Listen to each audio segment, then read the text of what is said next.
Olá, querido aluno, seja muito bem-vindo à parte 2 da segunda aula de Tecnologias Aplicadas à Educação. Sou o professor Serginho Rodrigo, cursos técnicos DNA te convida a participar dessa segunda parte da aula.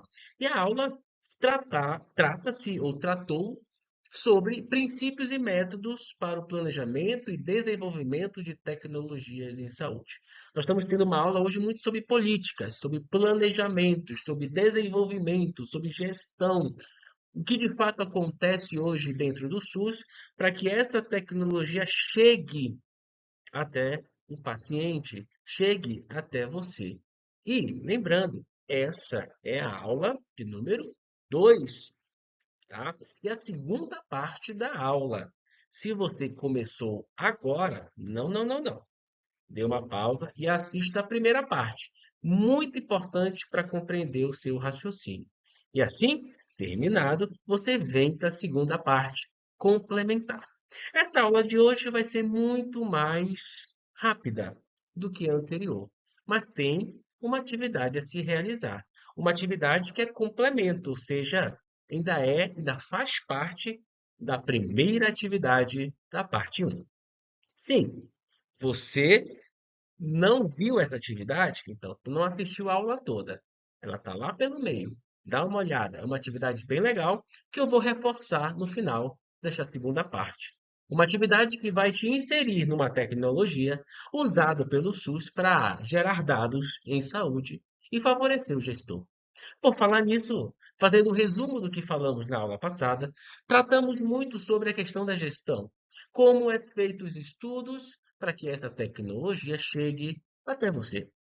Sabemos que existem vários planejamentos de desenvolvimento, parques industriais, complexos industriais na produção de tecnologias dentro do território brasileiro, que o Ministério da Saúde, falamos na primeira aula, incentiva políticas públicas de financiamento de ICTs, centros de pesquisa, com empresas, startups, estimula o desenvolvimento, como pediu, que é o Plano de Desenvolvimento de, de Infraestrutura de Tecnologia, para que a gente consiga desenvolver esse complexo 6 e gere tecnologias brasileiras, evitando custos. Tratamos e conversamos muito sobre esses projetos na aula passada, sobre políticas interessantes que hoje o Brasil desenvolve. Não aprofundamos como gostaríamos, mas tem todo aí um requisito de informações para você buscar, para você correr atrás. E agora, a gente começa uma segunda parte. A gente vai começar uma outra jornada. E essa jornada é o capítulo 4. O capítulo 4 descreve o quê? Métodos e ferramentas para o desenvolvimento tecnológico. Preparou o seu café? Preparou sua anotação? Então vamos começar o nosso capítulo 4. O desenvolvimento de tecnologias em saúde requer metodologias robustas, ferramentas de planejamento e processos de avaliação. Este capítulo apresenta os principais instrumentos que orientam a jornada de inovação no contexto do Plano de Desenvolvimento do SUS, que é o PDIL. Esse é um plano de desenvolvimento muito importante que orienta como construir tecnologia. Isso tem que ficar claro para você, aluno. Para termos algo tecnológico, isso pode ser desde equipamentos eletrônicos até fármacos, até procedimentos, pranchetas, até técnicas de diagnóstico. Tudo isso precisa de um cunho científico, precisa de ciência, estudo que comprove sua eficácia. Depois falamos e notamos que, além de ser cientificamente viável, também tem que ser economicamente viável, para que eu possa produzir essa tecnologia em larga escala e todos possam acessar com equidade. E isso nós vamos também observar com um pouco mais de profundidade neste capítulo 4.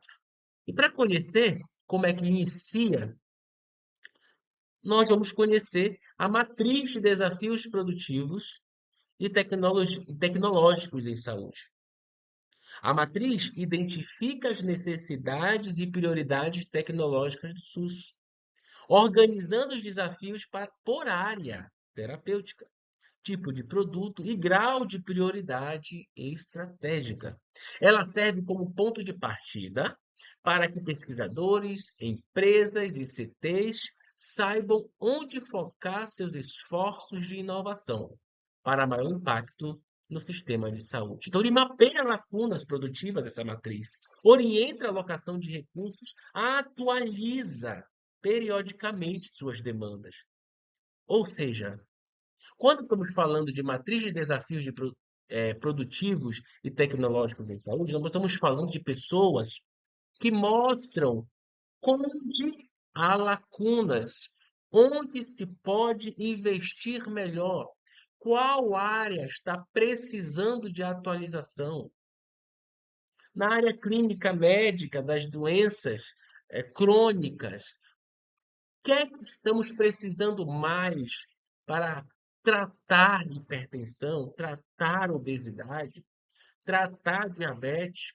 Qual é a demanda que é comum a todos os estados e que é necessário investir para facilitar o tratamento dessas pessoas? É isso que a matriz de desafios produtivos faz, para que o pesquisador, para que o centro de pesquisa saiba aonde está necessitando um aumento produtivo, um aumento de tecnologia.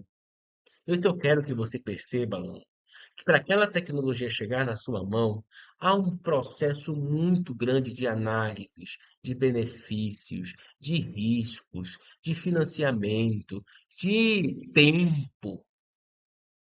E se você teve dúvida nessa palavra matriz, o que é matriz? Vamos aqui para o bloco azul.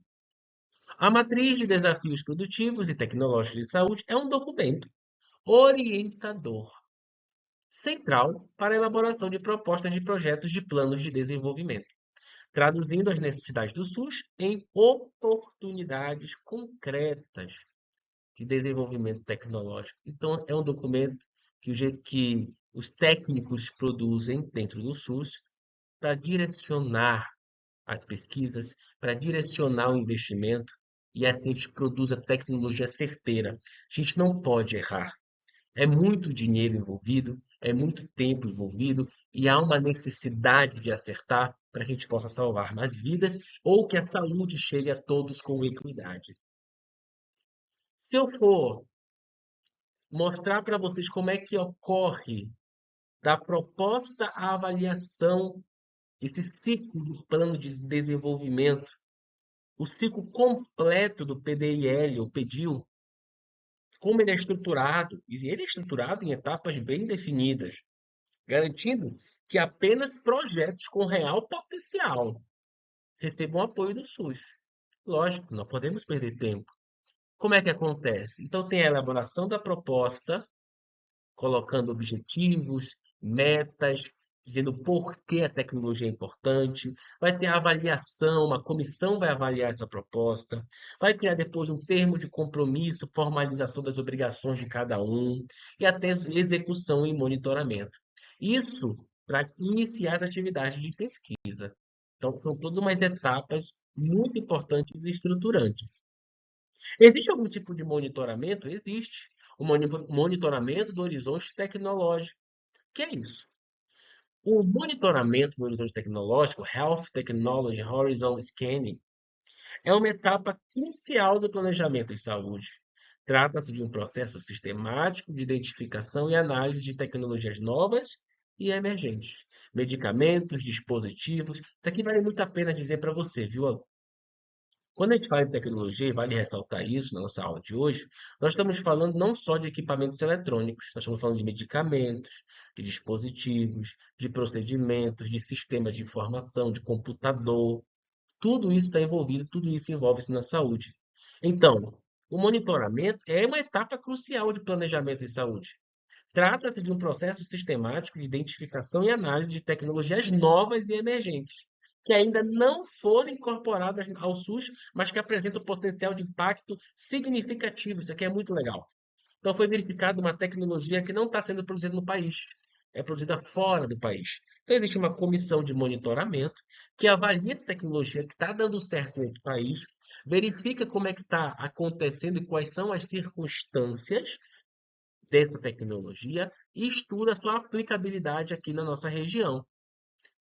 Antecipa tendências globais em inovação em saúde, permite planejamento orçamentário proativo, subsidia a Conitec com informações prospectivas.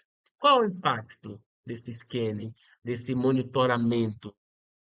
Ao identificar tecnologias emergentes são aquelas que estão surgindo, que têm potencial, com antecedência, o Brasil pode negociar melhores preços, preparar sua indústria, evitar incorporações tardias que prejudicam pacientes e deixam um orçamento público oneroso. Então, olha como interessante e é muito importante você, profissional, técnico, entender esses processos para valorizar aquele equipamento que você está utilizando. Muito importante, valorize, porque foi muitos processos, foi muito investimento, foi muitas etapas, muitas pessoas estudando para aquilo chegar na sua mão. E às vezes acontece muito isso, eu queria compartilhar com vocês. Acontece muito das pessoas quebrarem seus equipamentos, terem mau manejo, mal qualidade, mal conservação, mau treinamento. E isso só deixa o processo mais oneroso. Tenha cuidado com esse equipamento, valorize e incentive a que todos também façam isso. Todos, para que a gente possa valorizar aquilo que chega, que não é para a gente, mas é para o nosso paciente. Lembrando, sempre nós somos, em algum momento seremos também pacientes. Prosseguindo, acesso gerenciado e acordos de compartilhamento de risco. O que é isso? O acesso gerenciado é uma modalidade inovadora de implementação de tecnologias no SUS, utilizada quando há incertezas sobre efetividade. Olhe lá, utilizada quando há incerteza, não se sabe se aquilo vai dar certo. Ou se tem segurança, ou se o custo-benefício ou custo-efetividade em condições reais de uso é bom.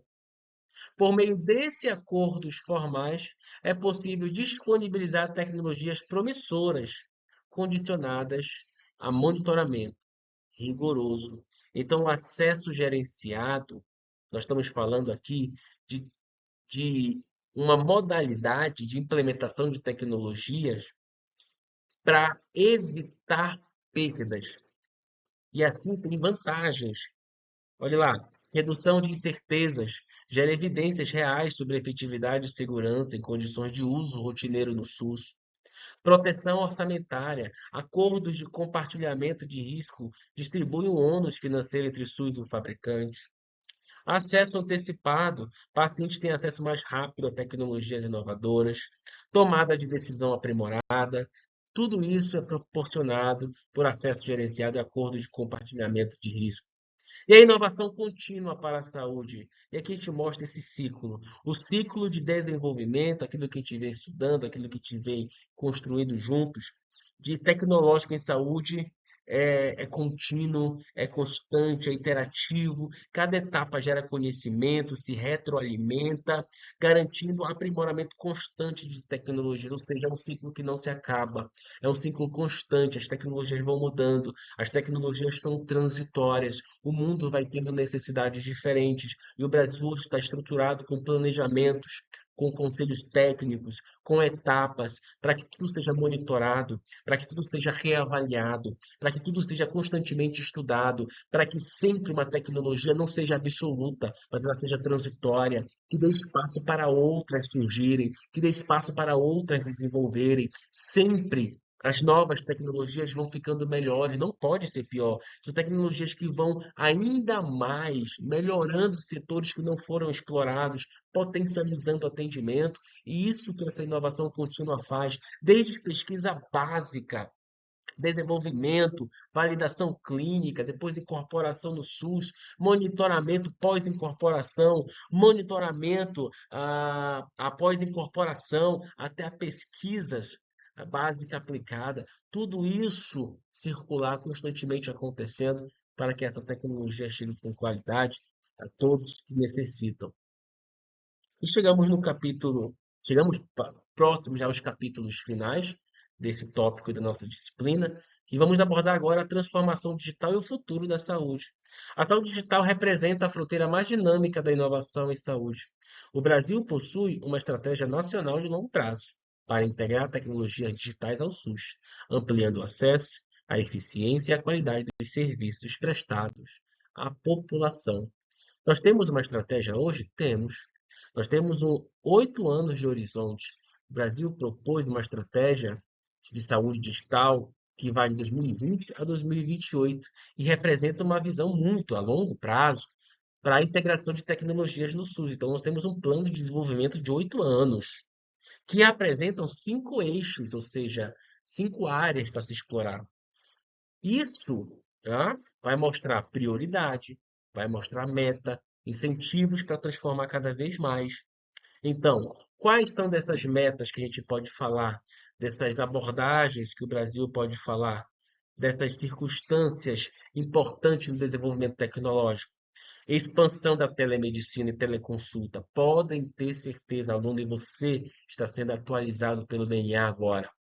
Telemedicina e teleconsulta é uma realidade e é que vai possivelmente ao longo dos anos se estabelecer no Brasil. Hoje já existem planos de saúde, é muito rotineiro. Você já pode marcar sem consultas simples, até consultas psicológicas, psiquiátricas, tudo clínica, você consegue por telemedicina. Isso já está se consolidando no Brasil. Isso é muito importante e é o futuro, viu, técnico? É muito importante você estar por dentro disso. Implementação de prontuários eletrônicos vai acabar papel. Fiquem ligados com isso. É muito importante, vai acabar papel. Você precisa ter um curso básico de Word, um curso básico de Excel, esses básicos de informática, e é por isso que o DNA investe em informática. E a EAD é um dos motivos para acontecer isso, para que você se integre ainda mais, porque vai acontecer essa mudança. Isso é uma plano estratégico. Em 8 anos, já passamos do que? 6 anos. Falta mais 2 para acontecer e implementar com eficácia. Fortalecimento de programas nacionais de saúde com suporte digital. Uso de dados em saúde para promoção e prevenção de doenças. É muito importante que você vai ajudar muito na coleta desses dados. Tecnologias digitais e conectividade. A conectividade digital é o alicerce sobre o qual se constrói os complexos industriais sustentáveis e resilientes, que são os seis. Tecnologia com inteligência artificial, Big Data, grandes dados em saúde, blockchain para rastreabilidade de medicamentos, para monitoramento de paciência, e assim vai. Então, nós estamos falando hoje de tecnologias que dão maior conectividade e maior informação, inovação e sustentabilidade, reduzindo dependências. A inovação tecnológica nacional contribui diretamente para a redução da dependência brasileira de importações, tanto de fármacos, tanto de equipamentos como plataformas. Isso tem implicação direta para a segurança sanitária, para o balanço comercial, soberania nacional, desenvolvimento de insumos farmacêuticos nacionais, produção de equipamentos médicos avançados, plataformas digitais, redução até de cadeia de carbono. Então, o Brasil tem a oportunidade, gente, histórica que está acontecendo de realizar a transição digital e a transição ecológica junto no seu complexo industrial para a promoção da saúde, posicionando-se como referência global em saúde sustentável. Essa é a dinâmica, essa é a conversa política hoje. Como fazer a produção tecnológica ser de forma sustentável, que preserve o planeta, preserve a saúde da população. Esse é o tema e você está super atualizado com isso.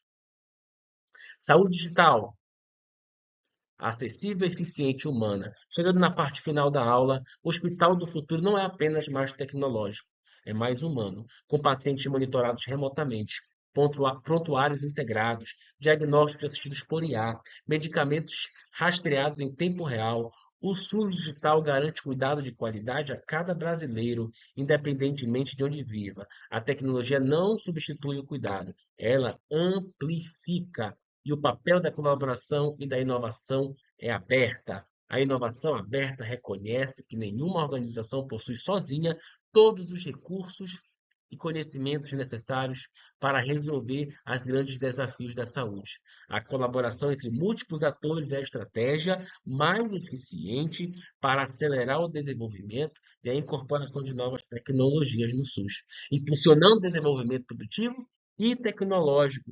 Então, o PDIL e toda a estratégia do SEIS convergem para um objetivo central: construir um sistema de saúde soberano, inovador e sustentável, feito no Brasil para os brasileiros, com alianças estratégicas, com soluções feitas no Brasil, com planejamento estratégico.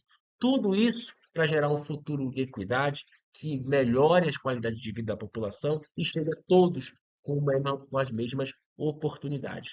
Essa foi a aula de hoje. Muito obrigado pela tua participação. E tem a sua atividade.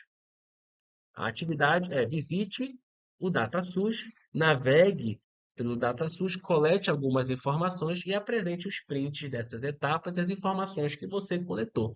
Foi essa atividade que eu passei na primeira aula e é a mesma atividade que eu reforço agora. Sim, o DataSUS, um sistema Big Data brasileiro, armazena dados de saúde de diversos tipos de doenças, por setores, por região, por território, por área do Brasil, e você pode ter acesso bem panorâmico das condições de saúde de cada agravo dentro do território brasileiro.